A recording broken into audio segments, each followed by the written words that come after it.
Campeonato Brasileiro se aproxima do seu final. A tendência é que o Palmeiras consiga o título antecipadamente. Se não for na quarta-feira, no próximo final de semana. Vantagem sobre o segundo colocado. Agora o Flamengo continua em 5 pontos e agora somente 9 pontos estão em jogo. Evidentemente, as pessoas começam a discutir novamente se o formato de pontos corridos é o ideal, até por uma repetição, né, com as mesmas equipes ganhando o título nacional. Nos últimos anos, 4 anos, a se confirmar a conquista palmeirense, teremos 16 Palmeiras, 17 Corinthians, 18 Palmeiras. E antes, em 15, o Corinthians também. Em 13 e 14, o Cruzeiro. E antes, em 11, o campeão foi o Corinthians. Ou seja, chegaremos ao 8º ano dessa década com 3 times apenas conquistando o título nacional. E o Cruzeiro, né, além de ganhar 2 vezes o Brasileiro, ganhando a Copa do Brasil em 17 e em 18. E o Palmeiras, além de 2 títulos de campeão brasileiro, ganhando em 2015 a Copa do Brasil, né? E o Corinthians, além de ganhar o Brasileiro em 11, em 15 e em 17, ganhando a Libertadores em 2012 e também o Mundial de Clubes da FIFA naquela mesma temporada, né? Sem contar títulos estaduais e tal, aqueles menos relevantes.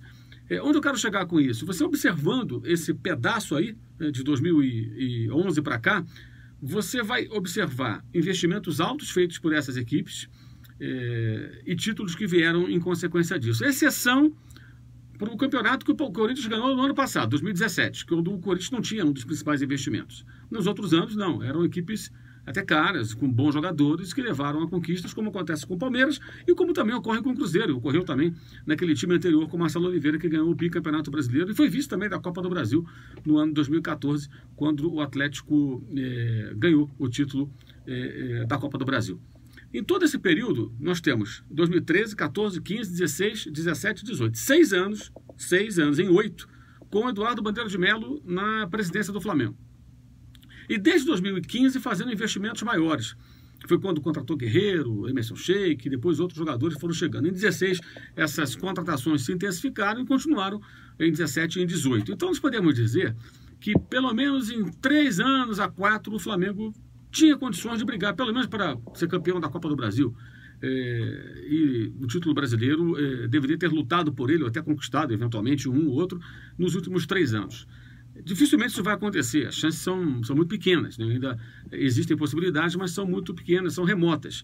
Mas você observa que nesse pedaço, desse período de 6 anos, 3 times, um de Minas e 2 de São Paulo, dominaram as competições nacionais, né? Palmeiras, Cruzeiro e Corinthians, né?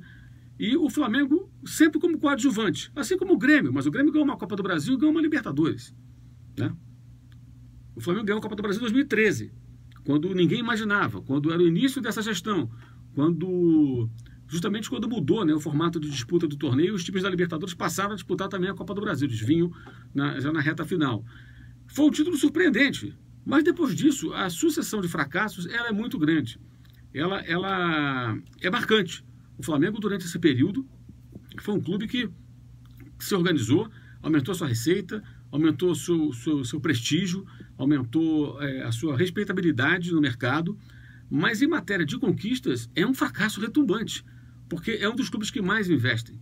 Ou seja, todos os times que investiram, e aí você pode colocar o Atlético também, o Atlético ganhou uma Copa do Brasil e uma Libertadores.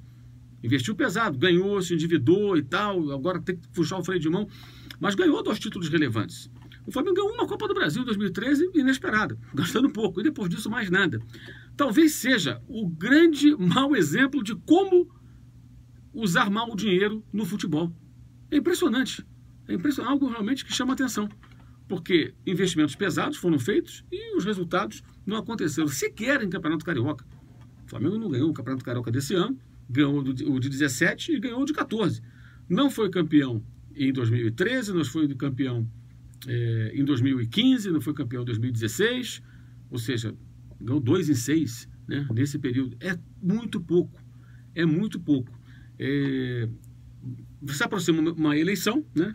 Os 2 candidatos com possibilidades em tese de vitória são Ricardo Lomba, que é o candidato da situação, apoiado pelo Bandeira de Melo, o presidente, atual vice de futebol, e Rodolfo Landim, com várias pessoas que participaram do grupo que iniciou essa reformulação toda no Flamengo em 2012, quando eles venceram a eleição e o Bandeira acabou sendo o candidato desse grupo. Depois eles se separaram, né?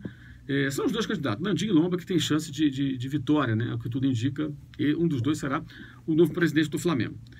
A boa notícia para o torcedor rubro-negro é que a postura deve mudar radicalmente, independentemente de quem vence a eleição.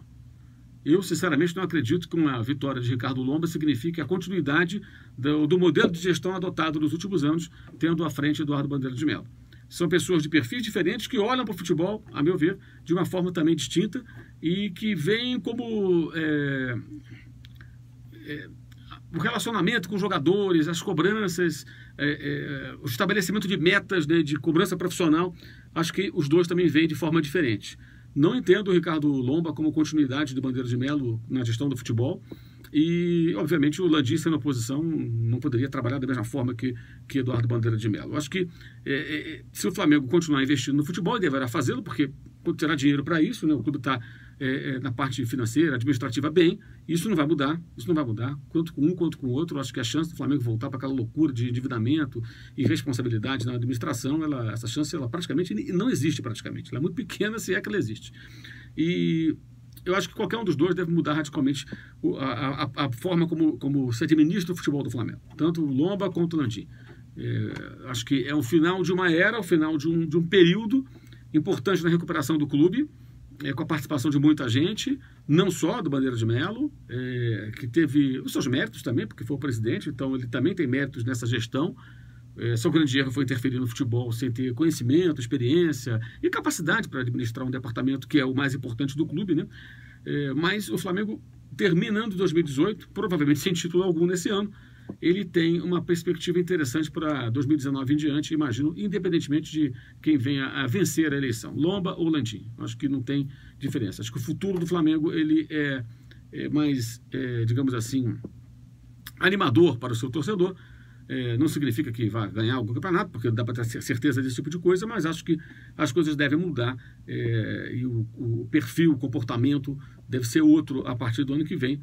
Vejamos se isso vai resultar na entrada do Flamengo nesse grupo seleto dos que dominam o futebol brasileiro e que ganham os títulos. Vou repetir, Cruzeiro já tem, nesse período de 2011 para cá, 4 títulos nacionais, 2 brasileiros, 2 Copas do Brasil. Palmeiras caminhando para o seu 3º título nacional, 2 brasileiros se conquistaram desse ano, que deve acontecer, e uma Copa do Brasil.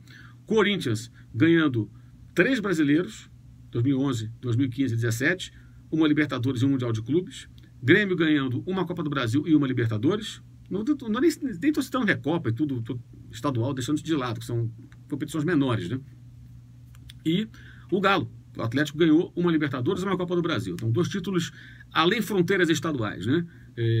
Os 2 mineiros, 1 gaúcho e 2 paulistas dominando o futebol brasileiro nesses anos em que o Flamengo saiu daquela situação que era o mais endividado do Brasil para ser o modelo de gestão em qualquer área, menos no futebol. Lembrando a você que tem linha de passe nessa quarta-feira, talvez até com um grito de campeão do Palmeiras, né? Desde que vença o América Mineiro e o Flamengo não consiga derrotar o Grêmio no Maracanã. O jogo do Palmeiras acontece aqui em São Paulo. O programa começa 15 para meia-noite, mais ou menos, assim que terminam os jogos da rodada de futebol no Brasil, né? E também linha de passe no final de semana, no domingo, evidentemente, analisando aí a rodada do futebol brasileiro. E tem a volta da Premier League, tem Chelsea e Tottenham no sábado, voltando à Premier League nesse fim de semana, depois da gloriosa data FIFA, né? Seleções dão tempo e aí volta o Campeonato Inglês também nos canais ESPN e, evidentemente, contamos aí com a sua audiência, conto também aí com a sua inscrição no canal, caso você não tenha feito ainda a sua inscrição. Passamos aí dos 150 mil. Quero agradecer a todos que nos acompanham também aqui nesse espaço, que é um complemento apenas do trabalho que a gente faz na ESPN, nos canais ESPN, outra forma de manter contato com vocês, de trocar ideia, de falar sobre o futebol, falar sobre os assuntos ligados ao nosso esporte. Adicione aí o nosso simpaticíssimo sininho para que você seja avisado quando tiver vídeo novo no canal. E, que mais? E dê um like também aí no vídeo se você curtiu aí esse comentário, ok? Valeu, saudações!